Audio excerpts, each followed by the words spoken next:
Good afternoon, everyone. As I have told you earlier, I will be out of the country, and that's why I was not able to meet you last week. So, in lieu of that absence, I am going to do this lecture on our next topic, which is management prerogative. So, I hope that you bear with me. The conditions are not the best. I am doing this in my hotel room, but I hope that it will be clear, and if you have any questions, I'm going to answer that once I return from this official travel. Okay.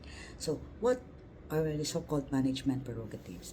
So, the management prerogative is the employer's right to regulate all aspects of employment, and this includes everything, meaning from hiring, through the work methods, through the schedule, disciplining the workers, and of course, up to terminating or dismissing the employee from work. Okay, and this is done and this is recognized under our law, under our jurisdiction, to ensure the effective uh, operations of the business, because even under the constitution as well as in our labor code, we recognize that the businesses, the companies have this particular right to improve their profit margins.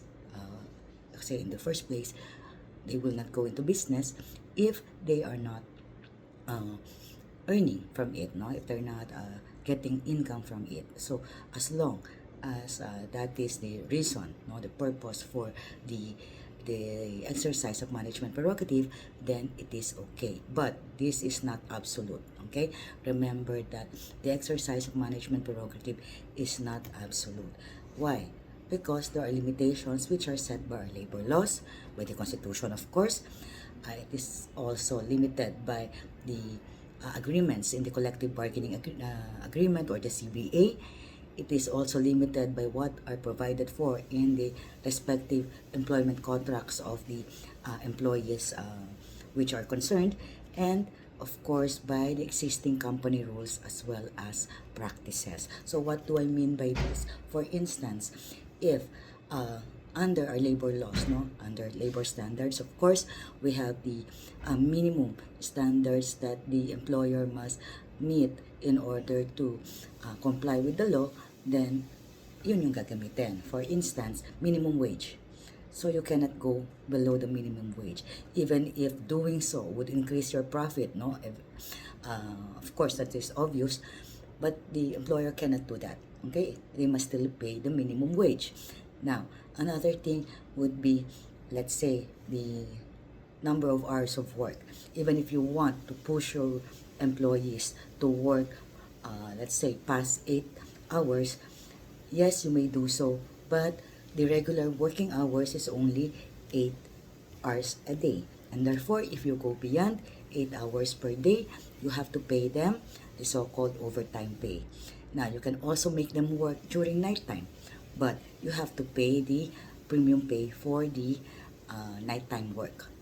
Okay, so that is an example of how labor laws, the provisions of our labor code and other statutes would limit the exercise of management prerogative. Now, what about under collective bargaining agreement?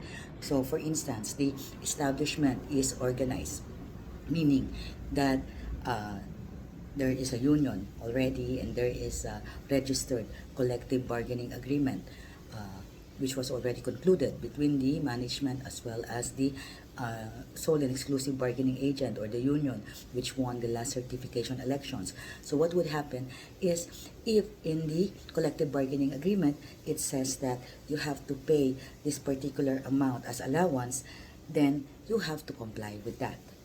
Even if you want to, let's say, reduce the expenses of the business operations, and you feel that you can remove this type of allowance, but it's already agreed in the collective bargaining agreement, then you cannot just unilaterally remove that particular allowance. So it also limits the control of the corporation or the business as to how they can increase their profit and minimize their expenses because it's already there, because they already agreed to it based on the collective bargaining agreement. Now, another would be in terms of the employment contract. So let's say X was employed as a web designer in a particular company, and the employment contract says that the person, no, is not supposed to report for work every day, 8 hours a day. It is output oriented, and that once he was able to perform this under the terms of reference, then he should get this amount, no. Then you cannot just unilaterally change the contract again by let's say reducing the amount of compensation that he's going to receive, or maybe requiring him to report at 8 a.m. every day and leave at 5, even if he's not doing anything at the office.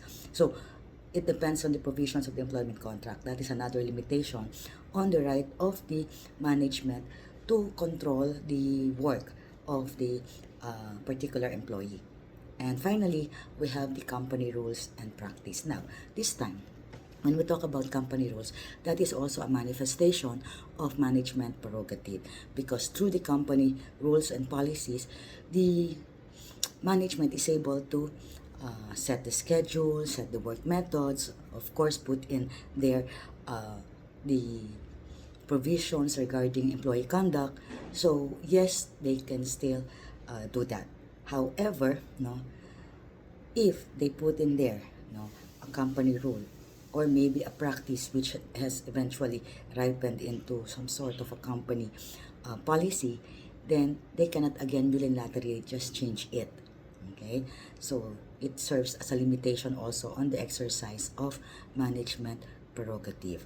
Now, jurisprudentially, there are also limitations because based on cases decided by the Supreme Court, for there to be a valid exercise of management prerogative, it must be done in good faith, okay, and not to circumvent laws as well as vested rights. And that is what I was explaining before, no, those things which which limits the exercise of management prerogative. So it cannot be used in order to, let's say, you don't want a union to be formed in your company, and what you did was actually just transfer your employee because that employee is starting a union. That will actually be considered already as unfair labor practice. Okay? So even if it is an inherent right of the management to transfer or reassign employees, but if it is done in bad faith, as in my example, then definitely that will be considered as not a valid exercise of management prerogative. Now, another thing, dismissal. No, I have always told you that no one can force the employer to keep an employee, especially if that employee is not a good fit for the company. And more so, okay, if let's say doing so would affect the company already. But there are still rules which has to be followed in order for the dismissal to be valid. Okay? So, while it is an inherent right to terminate an employee, still the company must be able to comply with the rules, and this includes substantive due process as well as procedural due process. When we say substantive due process, it simply means that there should be a ground for dismissing the employee. You cannot just terminate anyone. So in the past cases that we have discussed in class, there have been instances wherein there were allegations of illegal dismissal, and the court has always ruled that there should be substantive due process, meaning there should be grounds, and there are only two grounds. First is the just causes, which is usually the causes which are committed by the employee, meaning the employee is usually at fault, such as when he violates company rules, when he, when he is negligent, and similar instances wherein it was the employee who was at fault. Okay, that is substantive due process based on a just cause. Now, an authorized cause would be it is not necessarily the fault of the employee. He might be the best employee ever. However, due to the exercise of management prerogative, there are certain causes which the employer is authorized under the law to use as a basis for dismissing a particular employee. An example would be, let's say, the installation of labor-saving devices. So let's say, before, the company has 5 people to do a particular job. Let's say payroll. Okay? So, before, in order to come up with a payroll every month, diba, para pasweldohin yung mga empleyado, they need 5 people to do all the accounting and auditing, as well as the preparation of the payroll, etc. But then, the company decided to invest in a software which would cut significantly the manpower that would be needed in order to come up with the payroll. So let's say you only need 2 people now. Someone to put in all the details, and then someone to check it or come up with the check preparation or depositing it in the bank, etc. So that is obviously the installation of a labor-saving device. So instead of needing 5 people, you only need 2. So what will gonna happen with the 3 people? You can terminate them based on the installation of this labor-saving device. Another example of an authorized cause would be redundancy. So almost similar to the installation of labor-saving devices. Again, let's say the company needs 3 accountants before, but because of some software which will already make it easier and manageable for one accountant to do everything, then you don't need 2 accountants. The position has become redundant. Okay? And since it's already redundant, you can terminate the excess due to redundancy. And usually, it is the last in, first out rule. Okay, whatever the company wishes to use, maybe it can be performance based. So you have 3 accountants, and it is A, B, and C. A, who is the most senior, and maybe that person is also the one who is most well versed in the job. Then A can be retained, and B and C may be removed based on redundancy. So, pasok na doon yung tinatawag nating substantive due process.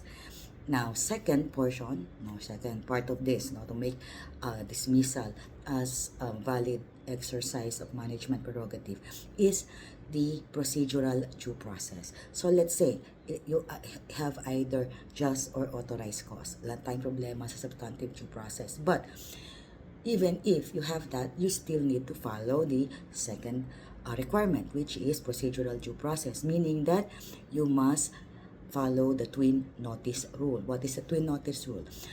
Under the twin notice rule, first is that you have to notify the person of the reason for why he is supposed to be dismissed. Okay? For just causes especially. So let's say your allegation is that he has been negligent. Okay, then you must notify him that this is the charge, and then the instances when he was found to be negligent, and then you can require that person to answer, let's say, within 24 or 48 hours for him to be able to defend himself, so to speak. And then, if even after such explanation, the employee was not able to satisfy the business owner or the company, then second notice would be the dismissal itself or the termination itself. Okay, so there must be a legal basis for the termination, and there must also be the compliance with the procedural requirements. Now, for authorized causes such as installation of labor-saving devices, redundancy, retrenchment, there are also different rules. So usually, this requires that the first notice would be to the employee who will be affected by the redundancy or the retrenchment, and then second would be notice to the Department of Labor and Employment. What for? It is for the Department of Labor and Employment to determine if there is a valid retrenchment, or in fact that the positions had become really redundant, or to prove, to check, to inspect whether indeed such labor-saving device was already installed and it actually cuts the need for more manpower for that particular job or function in the company. So that is the notice which is required as first notice. And then of course the second notice would be notice to the person affected by the termination. Okay, so for the terminated employees, and usually they are given 30 days. Okay, from the time that they cannot be terminated earlier than 30 days from the time that the notice to the DOLE as well as to the person was given. And the company has to follow with the rules on separation, especially since as in this case it was not the fault of the employee. So separation pay may be given to those affected employees if they were found to be redundant or as part of the retrenchment program. Okay, so this clearly shows that even if it is the inherent right of the management to dismiss an employee either because of just cause or authorized causes, still they have to follow certain rules as to the dismissal of that employee or the determination of their employment. So hindi basta-basta ginagawa. It shows good faith, which is a requirement for the validity of the exercise of management prerogative, and it's also based on the principle of fair play. Okay, just because you are the employer does not give you carte blanche authority to just terminate someone. And as I've said earlier, even the work methods, the company policies should still follow existing labor laws as well as other statutes, and this has to be done, okay, without any bad faith on the part of the employer. Okay, so even transfers and reassignments, as I mentioned, as an example earlier, you cannot just transfer a person simply because that person is trying to form a union. That will be tantamount to unfair labor practice. Or you cannot just transfer a person without any relocation allowance, okay, especially if it would entail more expenses for that person. So there are a lot of things that limit the exercise of management prerogative, at least on the part of the company. So bottom line, while it is true that our constitution, our laws, our jurisprudence recognize the inherent right of the management to increase its profits, to do whatever they want to do within the company premises, to control the conduct of their employees, all of these things are still subject to certain limitations, and foremost of which, it must be done in good faith and not to circumvent the laws as well as vested rights due to collective bargaining, to employment contracts, as well as existing company policies or practice. Okay, so that about ends our discussion on management prerogative. It's a very short topic, but it is important because eventually, when we talk about labor legislation, it will give you an idea why at the end of the day we try to balance the concerns, the demands of labor on one hand and capital on the other, and it also gives you the framework within which we have to view all of these labor standards, which are embodied in the labor code as well as in other statutes. Bakit may ganyang batas?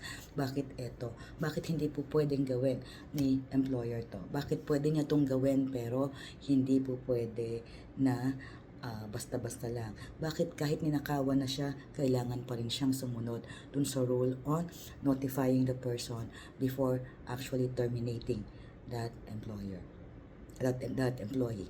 Okay, so this gives you the perspective on why we have these laws, what are these standards that the company, the establishment must comply with, and these are the barest minimums. Okay, these are the barest minimum that they have to do. Okay, what I always tell when I was still with the Department of Labor and Employment, what I always tell the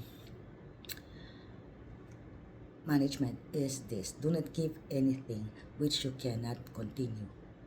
Meaning, no one is forcing you to give wages which are way beyond the minimum wage. Meron na tayong mga minimum. So, meron tayong minimum wage, meron tayong minimum rules on payment of OT, service charges, the number of working hours, when we can really require them to do emergency work. So, all of these are already in place. You can follow them just to the letter. Okay? Because once the company gives more than this, then they have to continue doing so, because otherwise it will become a vested right, and it can be it becomes an obligation now on the part of the company to give this to the employees. Okay. Now for us, working, I work for the government, but some of you work for the private sector. If the company is already giving you more than what is in the minimum wage, then we should be thankful for that. Okay, because actually under the law and based on their exercise of management prerogative, they just have to comply with the minimum. And that minimum may be what is based on the law, meaning the labor code as well as other labor legislation, or with some industry standards. But more than that, prerogative na nila yun. Okay, and if they do so, they're not violating any law already. They were already able to comply with the minimum. So, there should be no problem. So, we should be thankful for that. But again, as reminder to the management, if you do decide to give more than what the law requires, then you must be able to continue it, because doing so, not doing so rather, might result in diminution of benefits, which is also against the law. So all of this should be our framework, especially when we go into discussing the labor standards which are provided for the labor code, as well as eventually in the labor legislation that we're going, and social legislation that we're going to discuss until the end of the semester. So this ends my short lecture on management prerogative, and I will be giving cases on this so that you will be able to further understand the concept, as well as how it is applied by the courts when a controversy is presented before them. So thank you, and I'll see you all when I come back.